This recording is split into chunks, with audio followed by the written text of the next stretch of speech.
Hey class, my name is Elisa Tobin and I live in Salem, Oregon. Currently, I am a caregiver for a boy who has cerebral palsy, and I also work at a wedding and event rental store.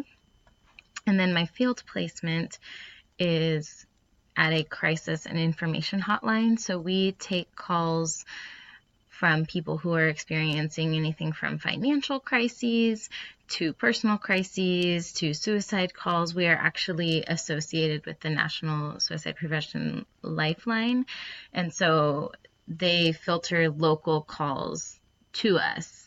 So if somebody calls in from Salem, Portland, surrounding areas, the Lifeline will delegate those calls to wherever the closest hotline is. So that is my field placement. I'm there 2 days a week, and I really enjoy it. I enjoy talking to people. I will say that I'm excited for the next field placement because it will be more specialized and I will be able to work face-to-face with clients because most of this is over the phone. So that makes it a little bit difficult, but I do have some regular people who call in daily or weekly to check in, because we also have a lot of people like that who are just using our hotline to have contact with another human being. From this course, I just would love to learn more about trauma, and I know that that's why we're here, so I'm very excited for it.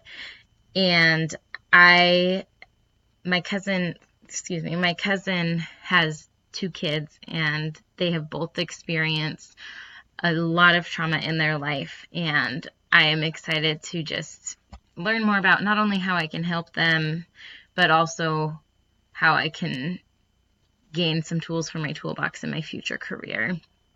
And this will be relevant to my career because my goal, and part of this is from from doing my field placement at the Lifeline or at the hotline. My goal, I would love to work with people who do experience suicidal ideation, whether that's from past trauma or current trauma, and just help them to cope with those things. So studying trauma is super relevant. I plan to do the trauma certificate, and I'm very excited for it. I know it's not easy, but I'm super excited about it. So 3 self-care activities during this term. I am an essential oil lover. You can see them back there. So I will be using my oils daily because they kind of help ground me and relieve stress. And then I will also be doing yoga. I do yoga pretty much every day, but sometimes it's every other day. And I also take care of myself by working out regularly and eating things that promote health in my body. So I'm excited to go through this course with you guys and learn more about you.